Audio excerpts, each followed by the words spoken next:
I had no idea until she called me about the one vote. I had no idea. This is a story that shows you the importance of voting. Now, before I get to, I guess, the meat of the story, I am going to cover later on in this video, because there really isn't too much substance to the main story of this video. I'm going to cover paid maternity leave, and you're going to see why. So, first up, let me just show you that, as Jordan Pascal tweeted, Democrat Shelly Simmons appears to win Virginia House seat by a single vote, according to preliminary unofficial recount results. And that would mean a 50-50 split of the House. Judge panel must certify results. Legal challenge probably coming. So Shelley Simmons won the recount by 11,608 votes to 11,607. And here is her initial reaction to the win. Who told you and how'd you find out? So my campaign manager, Anna Scanlon, called me, and I had no idea until she called me about the one vote. I had no idea.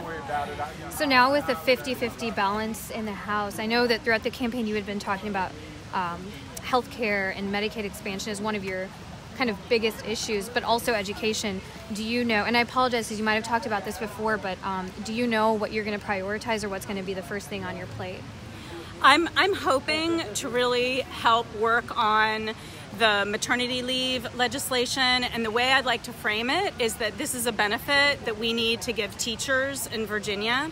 What I really want to see in the long run is a package of benefits for teachers that we can use to attract young people into the teaching profession.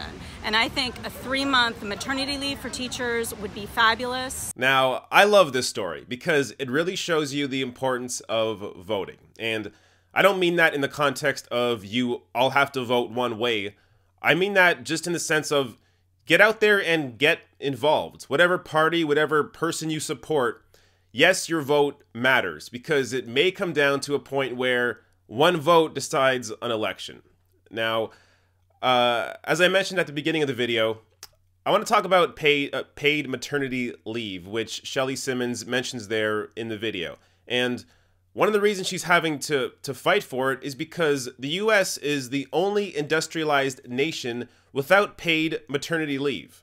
The United Nations International Labor Organization said last year that out of the 185 countries and territories with available data, all but 3 provide cash benefits to women during maternity leave.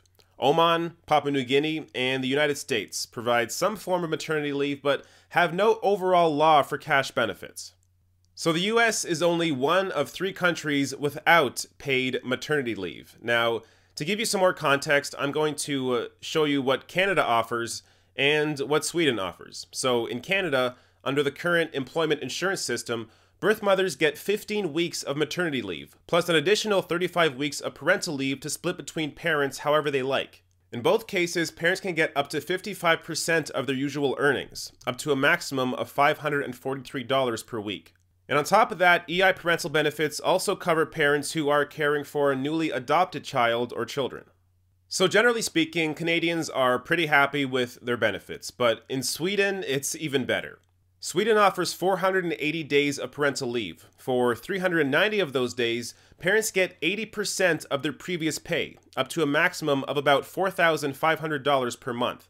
Of the total, 90 days are specifically reserved for mothers and 90 days for fathers, and they can split the rest as they see fit. So I just think it's important to offer that perspective. When you're living in your own bubble, which in this case would be your own country, you often don't get the ability to really see what other people in other countries are experiencing and what their lives are like. So knowing that the US is one of only 3 countries and the only industrialized country that doesn't offer paid maternity leave, it should make you question what exactly is going on. And maybe that, combined with seeing a Democrat win by 1 vote, will inspire you to get more involved in politics.